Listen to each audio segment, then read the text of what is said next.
Wednesday, May 22nd, and welcome back to the Damon Brew Show, brought to you by Ike's Sandwiches. It is awesome to have you back here. Thank you so much for stopping on by. Hit like, hit subscribe, all those good things that make the algorithm give me a kiss right there on the forehead. Thank you so very, very much. You really want to get nuts supporting the channel. Well, memberships are available. Super chats on the table. It's up to you how you decide you want to support this. But thank you very much for just being here. That means an awful lot to me. It is good. We will never waste your time. So let's hop right in. And I'm hopping in with some anxiety. Anxiety that just boiled to the surface as I watched the Indiana Pacers blow a game in Boston that they absolutely had on their stick. I mean, the chances that the Pacers had to go up 1-0 on the Boston Celtics in the Eastern Conference Finals, it was all right there. And if the Pacers are going to go to the NBA Finals, I feel that they needed that game, and they didn't get it, and they blew it in overtime. And that feeling of blown chances, I mean, the good news, I guess, for the Pacers is that it ain't over. Still a big series in front of them. In football, it is so one and done. It's so painful. And like the Pacers blowing it just got me thinking of how matter of fact Steve Young was when he was talking about how much the 49ers blew their opportunity to win a championship last year. And now that voluntary OTAs are underway, it's time to stop talking about Super Bowl anxiety and opportunity lost and blown. But oh man, it bubbled up. It bubbled up to the surface based on just something in another sport happening in another city. It just brought me back to how much the 49ers blew a fabulous opportunity to win a Super Bowl. Still being mad at it, I don't know. You should be far enough removed from it now where you're no longer mad at it. But that's going to hurt. That's going to sting for all time. Getting back to the Super Bowl, it's a monumental task. And I was talking about this on Wake Up with Larry Krueger this morning, and he basically said, you got to compartmentalize. And he's right. If you look at the entirety of the season, what the goal is, what the mandatory level of expectation of performance is, nothing other than winning the Super Bowl can be deemed that was good enough. It's suffocating to operate under those conditions. And the 49ers are going to have to convince themselves, to really marry themselves to the cliche. You got to take them one at a time. And they are going to have to take them one at a time. Because if you look at all of it, you look at the entirety of the schedule, you look at where they need to be. The only way this year went well for the 49ers, no matter what they accomplish, no matter what they do, the only way this year will be viewed as that was good is with a parade that goes up Market Street. That is a huge, huge bullseye to be chasing.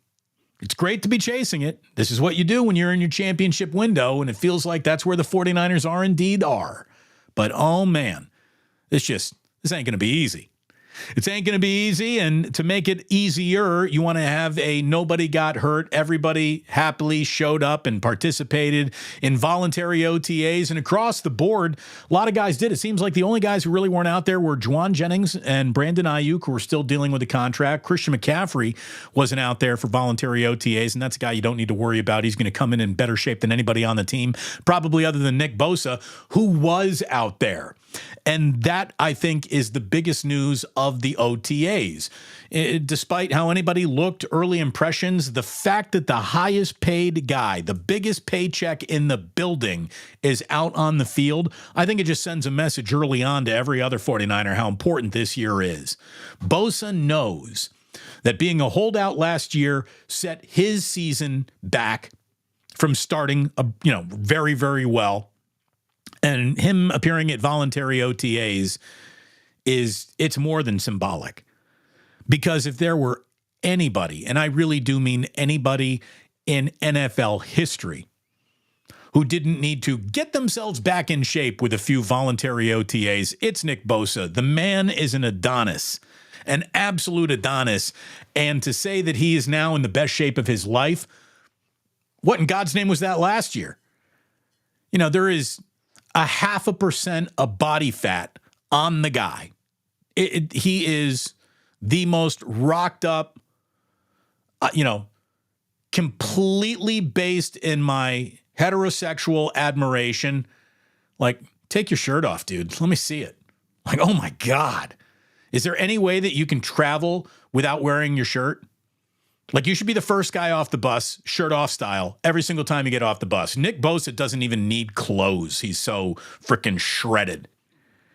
So it's awesome that he's out there. Nick Bosa is never going to set the tone with some let's go get him speech.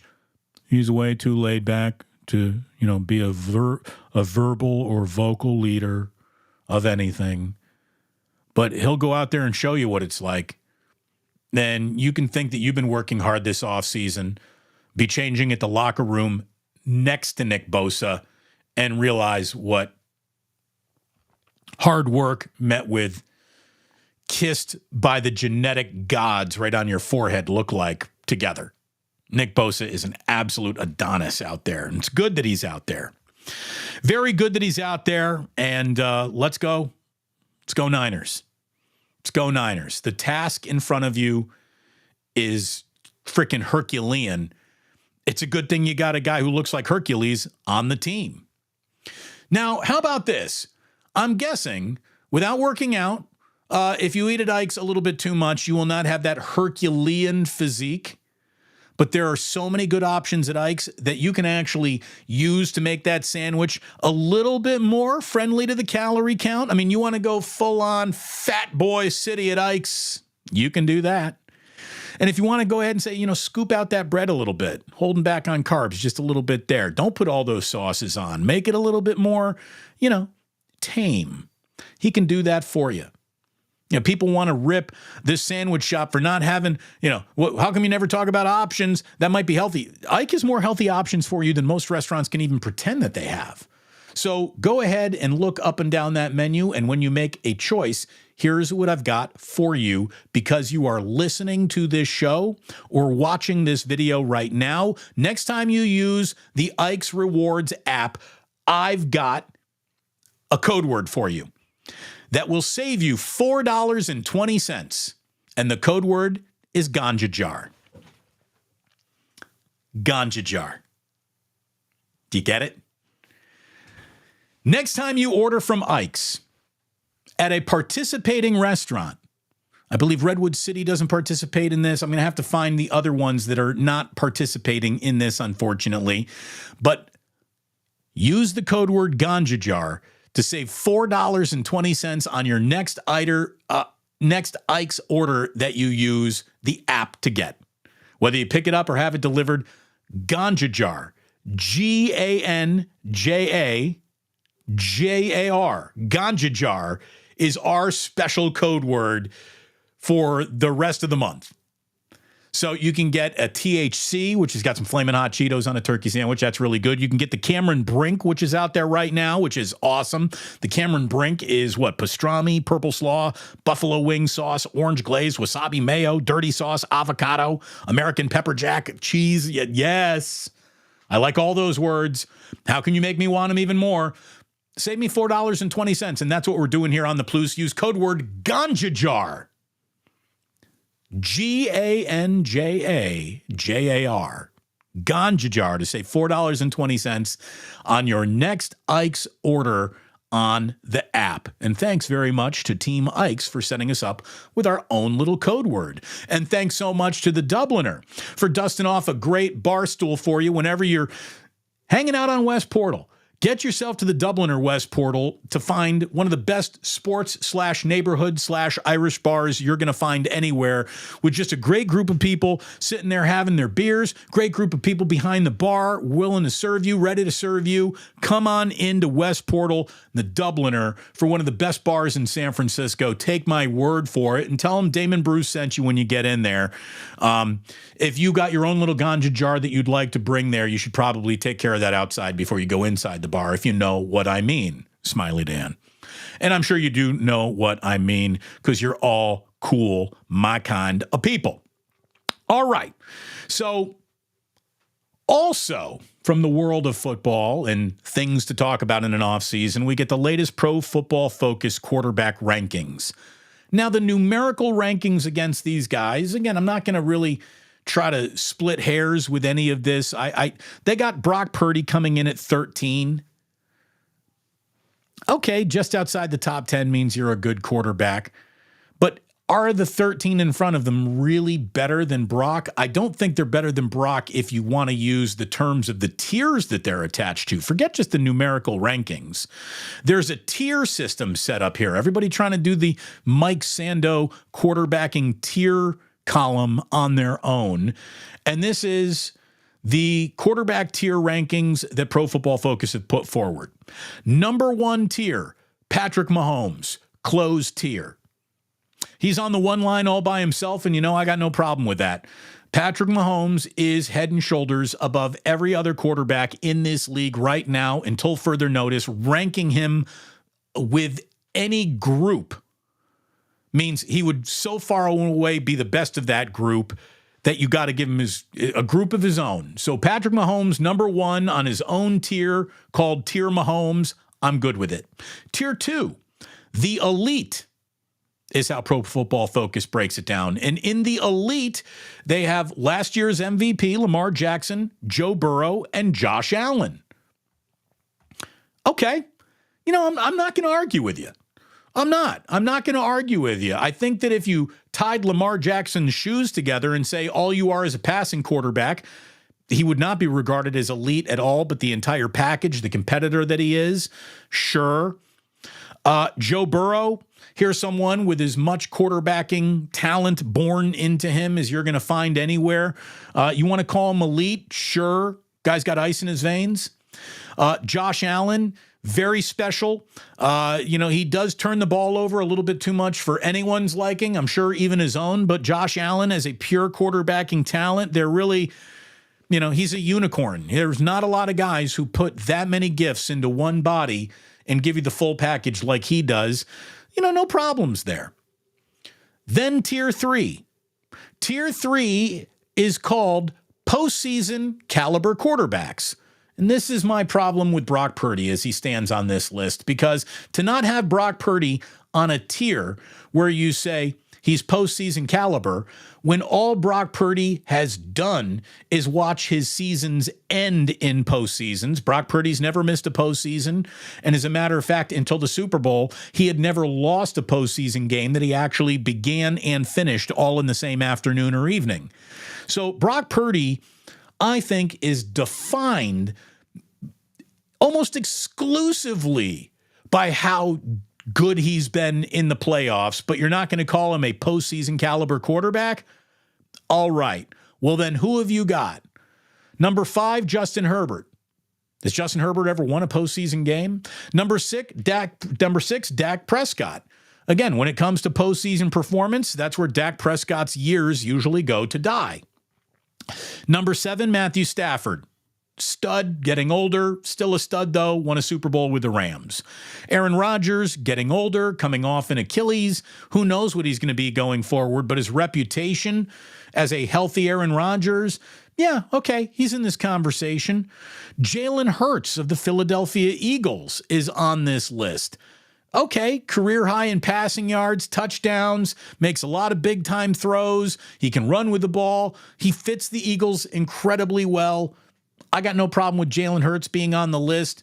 C.J. Stroud, again, nothing robs enthusiasm early in careers, quite like the phrase, small sample size. And we do have a small sample size here on C.J. Stroud. There's no doubt about that. But I'll put him in, this list, but already proven better than Brock Purdy. I don't know about that. The next group of quarterbacks are tier 4, and it's called the melting pot of starters. At 11, it's Jordan Love. At 12, it's Trevor Lawrence. And then at 13, it's Brock Purdy. Brock Purdy's better than Trevor Lawrence, kids. Brock Purdy, I believe, at this stage of his career, is probably going to prove to be better than Aaron Rodgers. Brock Purdy, at this stage of careers, might prove himself to be better than Matthew Stafford. I think he has proven himself better than Dak Prescott. Justin Herbert, an awful lot of talent, but getting it done on the field, haven't gotten it done quite like Brock Purdy. I don't have Brock Purdy. I don't have a problem with Brock Purdy's numerical value on this list. But as you break it into tiers and try to assign tier rankings, that's where I think they got it wrong. Damn you, Pro Football Focus. Damn you. The write-up on Purdy says, I'm fairly comfortable with Purdy's ranking on this list. His consistent success, albeit in a very talented offense. Again, there's nobody who has their talent around them scored against them as often as Brock Purdy. But okay. Albeit in a very talented offense, over the past 2 years, he should not go unrecognized. His 78.3 adjusted completion percentage rate was a top 5 number. His 5.4 big-time throw percentage shows that even with below-average arm talent, he's good enough anticipator to make things happen. Again, being held to below-average arm talent when you lead the league in, accuracy downfield in your deep throws feels like a tough argument to keep making, but that's what people who want to frame Brock Purdy by what he isn't rather than by what he's shown, they continue to retreat to that. I think that you look at Brock Purdy, and he even concedes, like, Purdy's become very confident. He pushes the ball, which battles that game manager label. I don't think he's battling the game manager label. I think he's defeated it. But people, again, they want to hold on to their original talking points more than they want to change their minds when overwhelming evidence suggests there's more there. All right. I'm done having semantic battles about Brock Purdy. I think he's going to have a spectacular season of football in front of him. I really hope that he does. Because if this guy continues to get better, there's nothing but spectacular in front of him. It's already very, very, very good. So you get better than very, very, very good. You're entering the realm of spectacular, elite, whatever you want to call it. He's knocking on that door. He's been standing on that porch basically since he's stood atop the depth chart. So let's see what Brock Purdy looks like this year. Nice little start in OTAs. Apparently he looked good down there. Very good. Super duper. It's voluntary OTAs. If no one got hurt, it was an awesome day of voluntary OTAs. If everyone completed every single pass and everything ran like absolute Swiss precision clockwork and one guy got hurt, it was a bad day of OTAs. Nobody got hurt. Great day.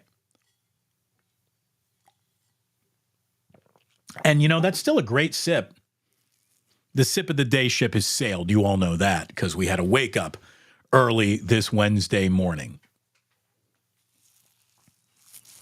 A damn NBA game last night got me all in my, you can't blow opportunities when they're in front of you in sports. You can't.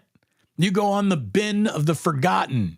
You don't move over into the lane of never forgotten when you screw up in the postseason. And man, the Pacers, they screwed up. Tatum had 36, 10 points in overtime. Jaylen Brown's huge corner three. How do you not foul? I mean, Bob Fitzgerald somewhere screaming at his TV, foul. You're up 3. The only way you can get beat in this moment right here is to give up a 3. Jaylen Brown hit the 3 that the Pacers could not give up. Drew Holiday at a season high, 28? Drew Holiday was really good. Game 2 is Thursday in Boston. Porzingis could be back for Game 4.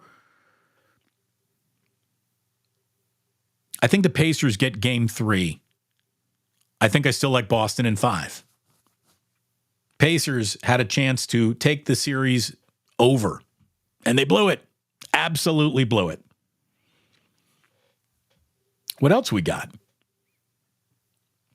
Mavs Thunder. Western Conference Finals gets underway. Mavs Timberwolves. Thunder, gone. Timberwolves. Mavs Timberwolves.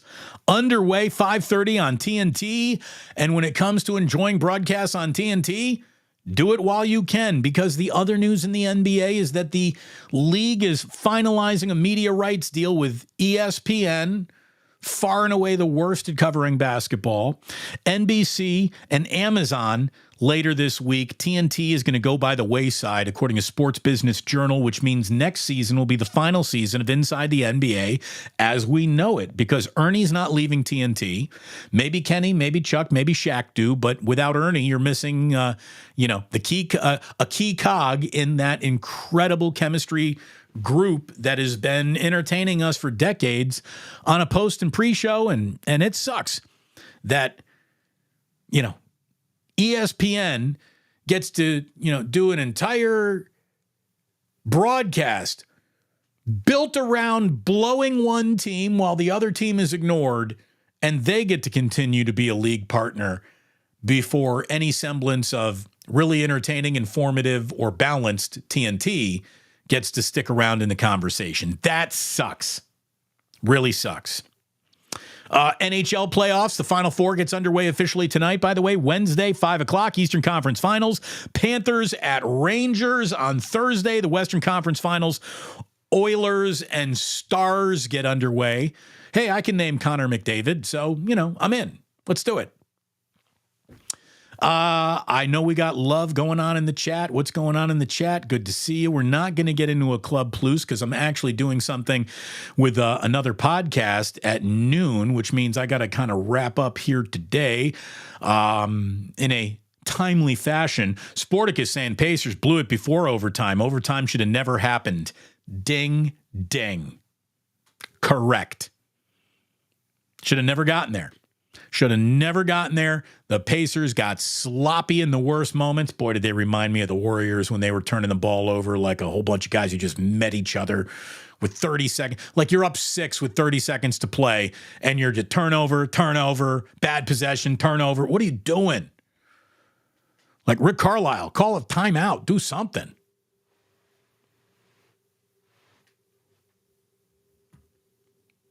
Drew Down. What up, Big Sexy? Me? Well, thank you. Thank you very much. Double D's, Drew Down. Got AJ Cruz, got Chef A out there, John's out there, Otis out there, Albert out there. E. Scott Burns is out there. OGs all around. Red Jet told me that she had to be tapping out for a while. I don't know if there's anything. I hope everything's good with Red Jet. So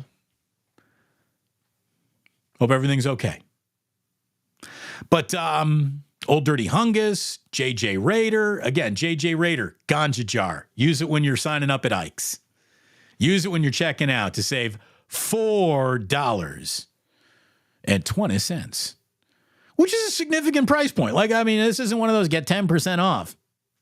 JJ Raider saying, I'll try that promo code tonight. That's what I'm talking about. Go and use it.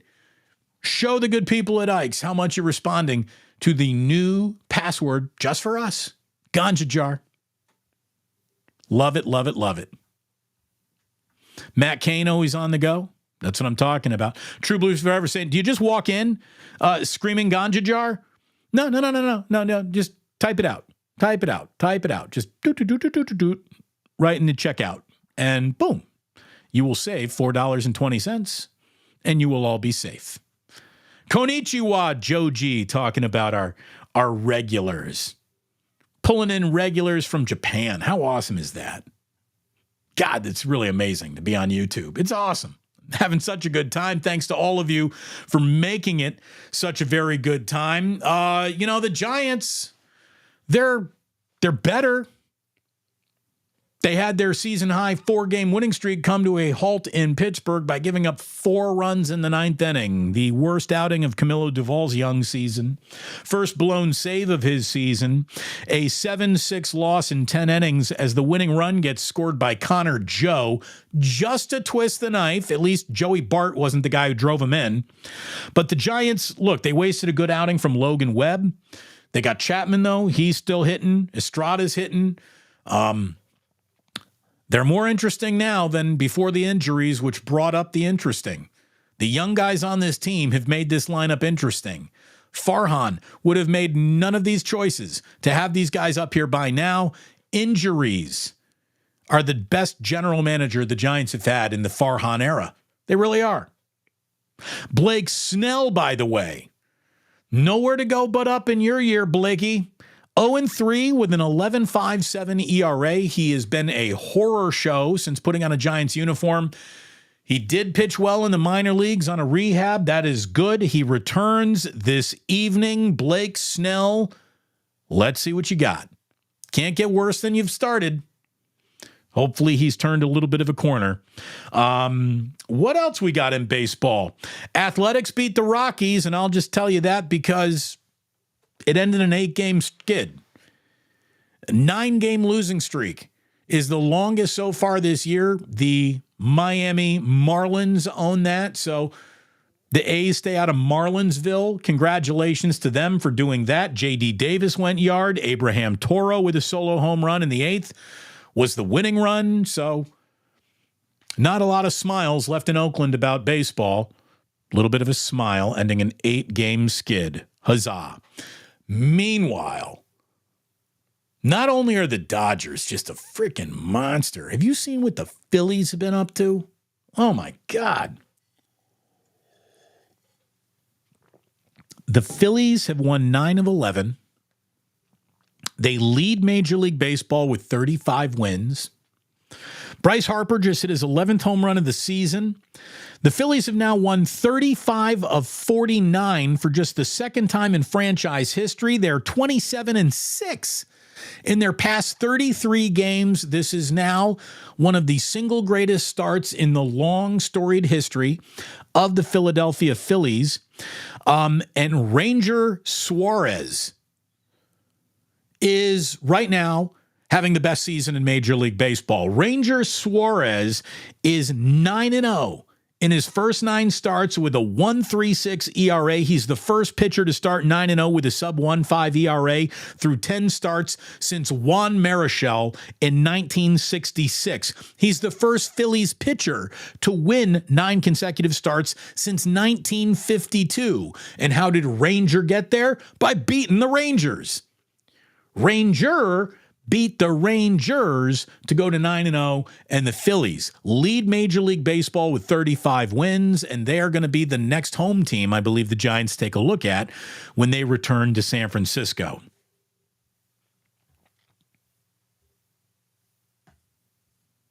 And that, my friends, is a show that doesn't waste a lick of your time. Not a moment. Not a single solitary moment. And that's what we got for you. Thank you so much for supporting the channel, hitting like, hitting subscribe, hitting notify, supporting my sponsors. Ike, use that code word Ganja Jar to save $4 on 20 cents on your next sandwich order on the Ike's Rewards app. Make sure you go get your next beer at the Dubliner in West Portal. That's how you support the show, by supporting the sponsors. I thank you so very, very much. Let's check back in with the chat real quick here.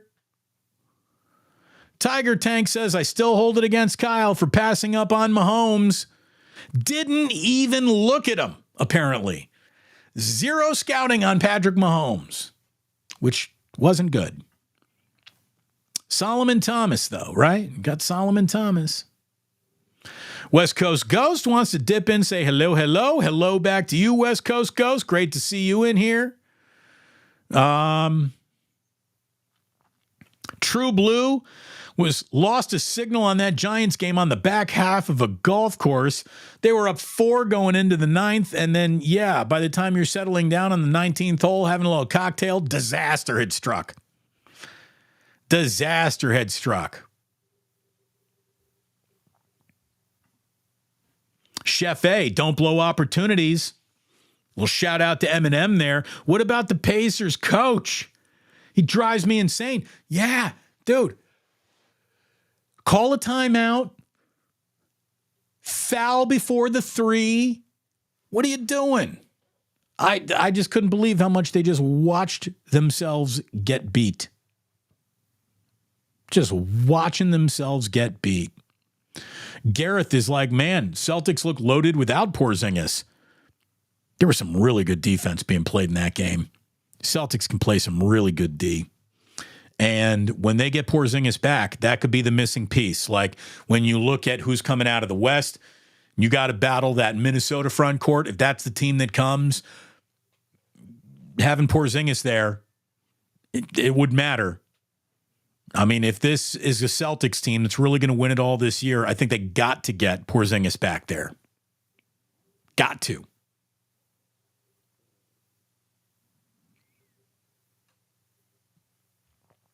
Talking about ESPN's broadcasting. Worst thing since Jim Nantz was removed from March Madness.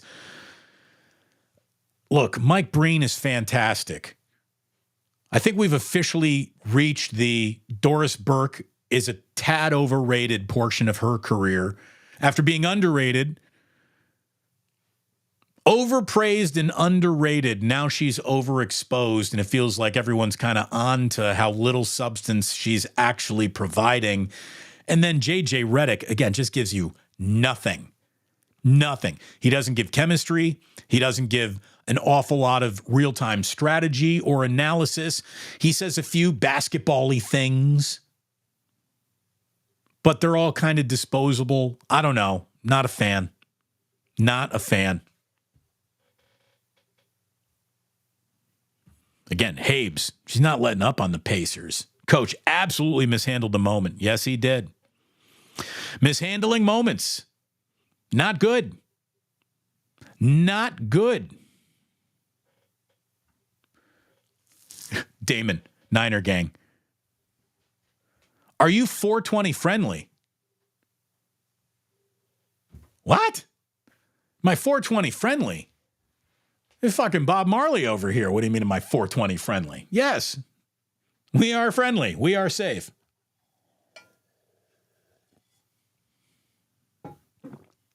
Damon, you're no longer local. You're continental.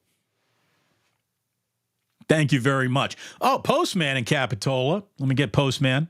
Oy, oy, oy. Thank you, Postman. Damon, what podcast you going on? Would love to listen if I knew where to find you. It's the Assembly Call podcast that I'm going to be going on, talking about Trace and the Hoosiers. This isn't a you might be interested in it podcast. This is a very Indiana-centric podcast that I'll be joining. And we're just recording it. It's not one of those where you can listen live right now. I don't know when they're going to actually put it out, but I'm going on with the Assembly Call guys in less than a half an hour here, and I'm looking forward to it. Damon, what is that promo code again? I'm glad that you asked, Sir Sports a Lot 88. Ganja Jar. Ganjajar. Ganja Jar is your promo code, and you have to be ordering from a participating Ike's, which are really like all of them but 3. And I got to let you know which ones aren't participating. I will have that information for you tomorrow. But chances are, you'll be very happy that you get Ike's. And if you save $4.20, you'll be even happier. Gareth saying, hey, Duvall's having a very good year. You're right about that. Duvall is having a very, very good year. First blown save of the year. It was a tough one, though. He gave up a 4 spot. Damon, A's sneakily have the best closer in baseball. Old Dirty Hungus. Miller is a stud, and I don't know how much sneaking there is going on there. Guy's been fantastic. Absolutely fantastic. So there you go. On Thursday's show, we'll do an official Club Plus. Barry.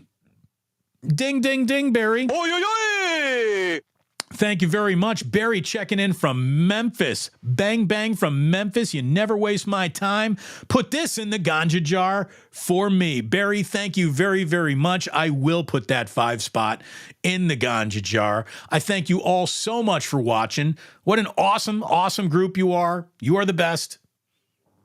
Pleasure to be among you. I said, Avengers Assemble. And I think it was Albert said, well, if what Avenger are you, Damon? I guess I'd be Nick Fury. Like, I'm the one who put this all together. And then I just watch you all go be superheroes around me. Thank you so very much for being a superhero around me. Thank you for listening to the podcast. Thank you for watching on YouTube. And please do remember that sports don't build character. They reveal it. And like that, he's